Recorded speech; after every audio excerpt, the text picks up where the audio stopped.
আজকে আমরা সহজ একটি সবক পড়ব, সেটা হচ্ছে ভাগের পরীক্ষা। আমরা শিখছি আলিফ, মিম, ত, জ। আলিফ, মিম, ত, জ একটা একটা করে হরফ শিখছি, কিভাবে প্রণালী অনুযায়ী বাচ্চাদেরকে শিক্ষা দিতে হবে। আজকে আমরা শিখব। তাহলে আমরা একটা একটা করে এক ভাগ শেষ। আমাদের আরবি 29 হরফকে লেখার সুবিধার্থে 8 ভাগে ভাগ করা হয়েছে। 8 ভাগ থেকে আমাদের এক ভাগ শেষ। যখন একটা ভাগ শেষ হবে তখন ওই ভাগের পরীক্ষা নিব। যখন একটা ভাগ শেষ হবে তখন আমরা ওই ভাগের পরীক্ষা নিব। তো আমাদের যেহেতু একটা ভাগ শেষ, এখন আমরা এই ভাগের পরীক্ষা নিব। পরীক্ষা নেওয়ার পদ্ধতি একদম সহজ। কিভাবে নেবেন সেটা হচ্ছে, যেই ভাগের পরীক্ষা নেবেন সেই ভাগের হরফগুলো এক লাইনে সুন্দর করে সাজিয়ে লিখবেন। এক লাইনে সুন্দর করে সাজিয়ে লেখার পরে ওস্তাদ সোজাভাবে দুইবার হাত রাখবেন, ছাত্রা হরফের নাম বলবে। উল্টাভাবে দুইবার হাত রাখবেন, ছাত্রা হরফের নাম বলবে। উল্টা পাল্টা একবার হাত রাখবেন, ছাত্রা হরফের নাম বলবে।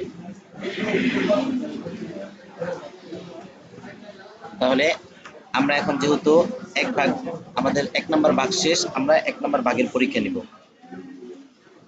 তাহলে আমরা কি করব? 1 নম্বর ভাগে আলিফ, মিম, ত, জ 4টা হরফ এক লাইনে সুন্দর করে সাজিয়ে লিখবো। ফিলাপ করে সাজিয়ে লেখার পরে তারপরে সোজাভাবে দুইবার হাত রাখবো, আলিফ থেকে জ পর্যন্ত বাচ্চারা হরফের নাম বলবে। তারপরে উল্টাভাবে দুইবার হাত রাখবো, জ থেকে আলিফ পর্যন্ত বাচ্চারা হরফের নাম বলবে। তারপরে উল্টা পাল্টা এলোমেলো ভাবে হাত রাখবো, বাচ্চারা যখন যেখানে হাত রাখবেন তখন বাচ্চারা সেটার নাম বলবে।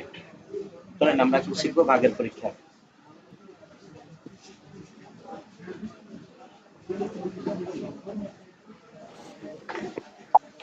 আপনারা সকলে বোর্ডে আমার হাতে দিয়ে দেখতে থাকেন।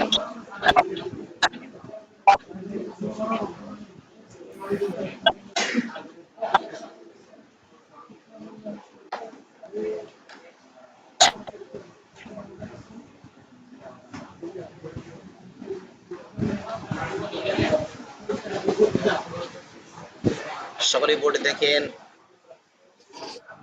নাম বলেন।